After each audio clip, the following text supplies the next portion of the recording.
ডিম কেক কার না পছন্দ? আমার তো ভীষণ পছন্দ। হ্যালো এভরিওয়ান, আসসালামু আলাইকুম। আজ আমি আপনাদের সাথে শেয়ার করব ডিম কেক রেসিপি। প্রথমে আমি এখানে কেক নিয়ে নিলাম 4 প্যাকেট, আর সাথে নিয়ে নিলাম চকলেট। চলে যাব মূল পর্বে।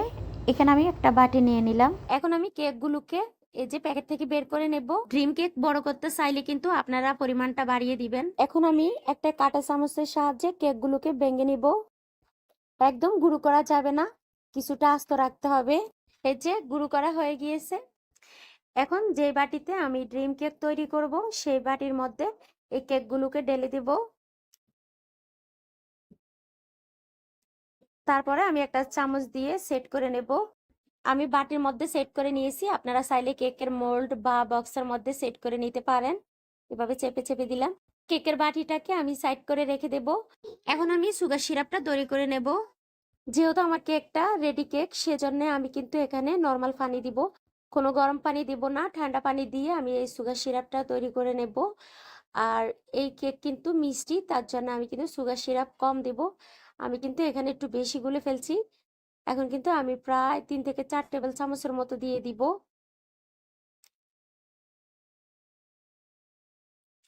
বেশি দিলে কিন্তু আমার কাছে মনে হয় মিষ্টিটা বেশি হয়ে যাবে, তার জন্য আমি কম দিয়ে দিব। আমি আবারও চামচের সাহায্যে এভাবে চেপে চেপে দিব। আমি আবারও বাটিটাকে সাইড করে রেখে দেব। আর একটা নিয়ে নিলাম মিক্সিং বাটি। বাটিটার মধ্যে এখন আমি দিয়ে দিব ছানা। এই ছানাটা কিন্তু মিষ্টির দোকানের ছানা। তার জন্য এখানে আমি কোনো চিনি ব্যবহার করব না। আপনারা যদি ঘরে কোনো দুধ থেকে ছানা তৈরি করেন, সেটা যদি চিনি না থাকে তাহলে আপনারা চিনিটা ব্যবহার করতে হবে। আমি চিনিটা দিব না।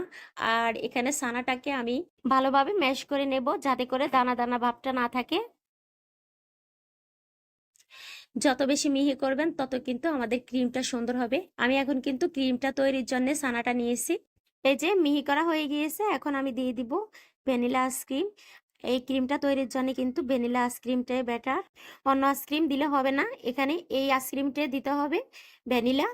আর এখানে আমি একটা আইসক্রিমে দিলাম। আপনারা যদি ক্রিমের পরিমাণটা বাড়াতে চান, সেক্ষেত্রে কিন্তু আইসক্রিম আর ছানা দুটোর পরিমাণ বাড়াতে হবে। এই যে অলরেডি আমার ক্রিমটা হয়ে গিয়েছে, দেখুন একবারে হুইপ ক্রিমের মতো হয়েছে। এখন আমি যে কেকটা রেডি করে রেখেছি সেটার উপরে দিয়ে দিব। আপনারা ক্রিমের পরিমাণ কমিয়ে বাড়িয়ে দিতে পারেন, কোনো সমস্যা নেই। এটা কিন্তু খেতে দারুণ মজা লাগে, ছোট বড় সবাই পছন্দ করবে। আর এই ড্রিম কেক এত মজা, আপনারা না খেলে বুঝতে পারবেন না। এই ড্রিম কেক তৈরি করে কিন্তু আপনারা ডিপের মধ্যে রেখে দিতে পারেন বা নর্মালি রেখে দিতে পারেন। বাচ্চারা 2-3 দিন পর্যন্ত খেতে পারবে। এখন আমি নর্মাল ফ্রিজে রেখে দেব 20 থেকে 30 মিনিটের জন্য। এদিকে আমি চকলেট গানাশটা তৈরি করে নেব। এখন আমি দিয়ে দিব চকলেটগুলো। এই যে আমি এই চকলেটগুলো এখন সবগুলো দিয়ে দিব। এখানে আমি 4টা চকলেট নিয়েছি। আর সাথে দিয়ে দিব বাটার। বাটারটা দিলে কিন্তু চকলেটটা যদি ঠান্ডা হয় সেক্ষেত্রে কিন্তু বসে যায় না, লং টাইম ধরে কিন্তু লিকুইড থাকে, মানে পাতলা থাকে। এটা একবারে চকলেটের মতো শক্ত হয়ে যায় না, সেক্ষেত্রে আপনারা বাটারটা ইউজ করতে হবে। আর বাটিটা এখন আমি নর্মাল ফ্রিজ থেকে বের করে নিয়ে এসেছি। এখন দিয়ে দিব চকলেট গানাশ। চকলেট গানাশটা কিন্তু আমি একেবারে ঠান্ডা করে নিয়েছি। আর যদি আপনারা গরম দিতে চান, সেক্ষেত্রে কিন্তু চকলেটের যে লেয়ারটা দিব সেটা নিচে ডেবে যাবে, উপরে থাকবে না। তার জন্য আপনারা এই গানাশটা একেবারে ঠান্ডা করে তারপরে দিবেন। এখন আমি চকলেট গানাশ দিয়ে উপরে লেয়ারটা দিয়ে দিব। চকলেট গানাশ কিভাবে তৈরি করতে হয় আগামীকালকে একটা রেসিপি আমি আপলোড করব, তো সেই রেসিপিতে আপনারা পেয়ে যাবেন। পুরো ভিডিওটা দেখলে আপনারা বুঝতে পারবেন কিভাবে চকলেট গানাশ তৈরি করতে হয়। এই চকলেট গানাশ কিন্তু তৈরি করলে যখন ঠান্ডা হয়ে যায় তখন এইভাবে বসে যায় না, একেবারে পাতলা থাকে। যখন আপনারা ফ্রিজে রাখবেন তখন কিন্তু চকলেট গানাশটা একেবারে শক্ত হয়ে যাবে। এই ড্রিম কেক কিন্তু আমার বাচ্চারা এত পছন্দ করে, তার জন্য আমি ভাবলাম যে আপনাদের সাথে শেয়ার করি এই রেসিপিটা।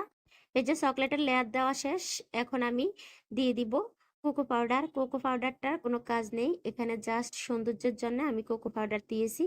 আপনারা চাইলে এটা স্কিপ করতে পারেন, কোনো সমস্যা নেই। কোকো পাউডার দিলে যে স্বাদ হবে সেটা না, আমি জাস্ট সৌন্দর্যের জন্য দিয়েছি। এই যে এখন আমি নর্মাল ফ্রিজে 5 মিনিটের জন্য রেখে দেব। দেখুন 5 মিনিট পর আমি ফিরে আসছি। কতটা শক্ত হয়ে গিয়েছে।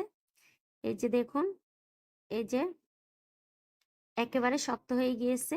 এটা কিন্তু বাচ্চাদের খুবই প্রিয় খাবার। আপনারা চাইলে বাড়িতে একবার হলেও ট্রাই করতে পারেন। আমার ভিডিওটি কেমন লাগছে? ভালো লাগলে লাইক, কমেন্ট, শেয়ার করে দেবেন। আর নতুন বন্ধু হলে সাবস্ক্রাইব করে দেবেন। আজ এ পর্যন্ত। সবাই ভালো থাকবেন। আল্লাহ হাফিজ।